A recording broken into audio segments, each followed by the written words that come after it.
Hello everyone.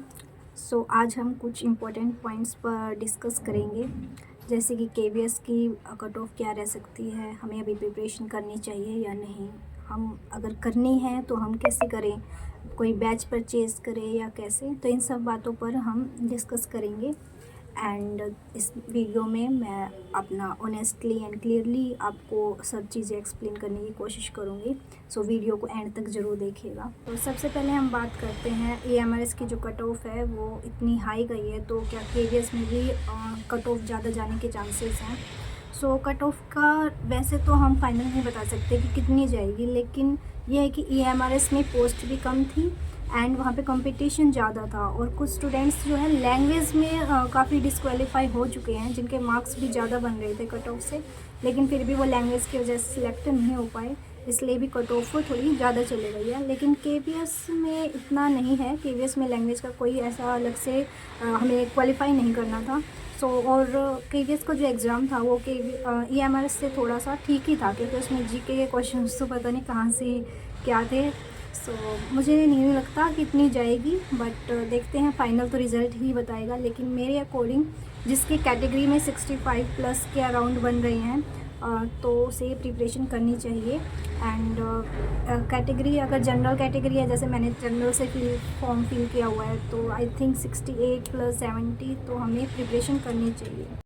And second point, आप सब पूछ रहे थे कि मेरा केवीएस में क्या स्कोर रहा है। तो मैंने जो आंसर की से मैच किया था अपना स्कोर, तो अभी 211 मेरे मार्क्स बन रहे हैं आउट ऑफ 300। फाइनल आंसर की तो नहीं आई है, लेकिन अभी तक मेरे 211 मार्क्स बन रहे हैं।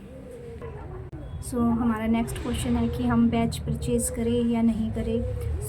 मेरे अकॉर्डिंग जो बिल्कुल ही जिसका टच नहीं रहा अभी 9-10 से के सिलेबस से या 11-12 के सिलेबस से, तो वो बैच परचेज़ कर सकता है। लेकिन हमें मतलब जो जिसको थोड़ा बहुत भी जिसका बेसिक कवर है, उसको आई थिंक बैच लेने की इतनी ज़रूरत नहीं पड़ेगी, क्योंकि हमारा जो सिलेबस है वो NCERT से ही है ज़्यादातर, तो वहीं से हमारा कवर हो जाएगा।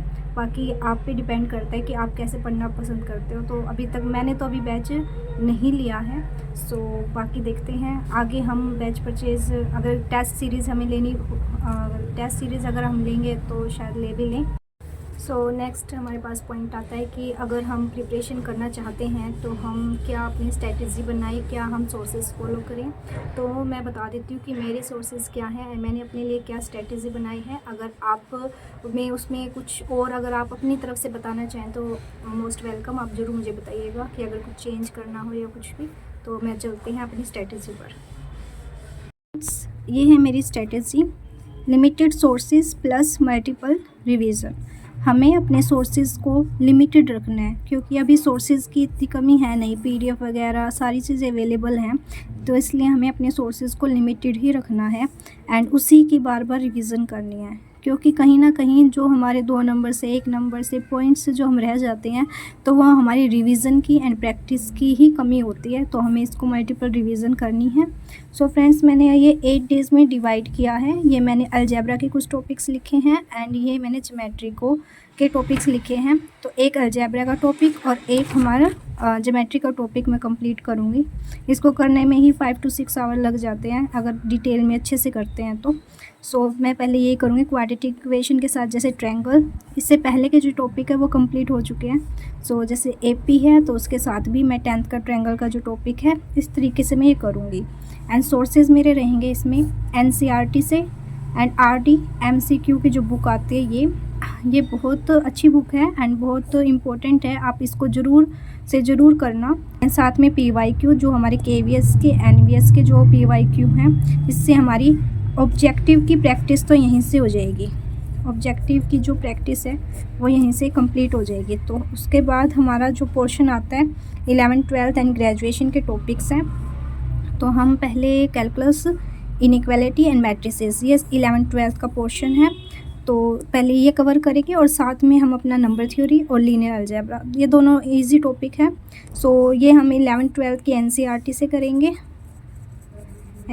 से करेंगे प्लस वही RD शर्मा के MCQ भी लगाएंगे। साथ में मेरे पास इसके नोट्स हैं, क्योंकि मैंने इससे पहले UP TGT की भी प्रिपरेशन की हुई है एंड साथ में मेरे पास DSSB के भी नोट्स हैं, तो मैं वहाँ से कवर करूँगी। तो फ्रेंड्स, ये मेरी स्ट्रेटजी है। अगर आप भी अपनी स्ट्रेटजी शेयर कर सकते हो मेरे साथ। सो आई होप मैंने जो भी आपके मन में डाउट्स थे, क्वेश्चंस थे, उन सब पे मैंने बात कर ली है। एंड फिर भी कोई डाउट है, कोई कन्फ्यूज़न है तो आप कमेंट में मुझसे पूछ सकते हो, मैं उसका रिप्लाई दे दूँगी। एंड फ्रेंड्स, आप अभी अपनी प्रिपरेशन स्टार्ट कर दो। अपना टाइम बिल्कुल भी वेस्ट मत करो कि कट ऑफ क्या रहेगी ऐसी वीडियोस देखने में।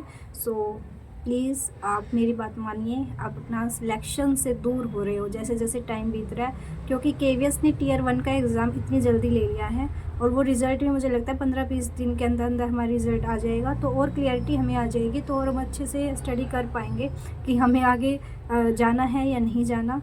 तो फिर भी जब तक रिज़ल्ट नहीं आता तब तक थोड़ा हम अपनी कंटिन्यूटी रखते हैं। एंड जो बेसिक है एटलीस्ट 9-10 का जो एनसीईआरटी है वो कवर कर लेते हैं, क्योंकि कहीं ना कहीं हमें ज़रूर काम आएगा, किसी और एग्ज़ाम में काम आ जाएगा। या फिर मैं जैसे प्राइवेट स्कूल के लिए भी ट्राई करूँगी अब, तो वहाँ पे भी मुझे ये काम आ जाएगा। सो फ्रेंड्स, मिलते हैं अब कल अपने नए टारगेट के साथ। एंड फ्रेंड्स, जब तक अपना सपोर्ट बनाए रखिएगा। एंड चैनल अगर आपको अच्छा लगे तो आप जरूर सब्सक्राइब कीजिएगा। So thank you so much.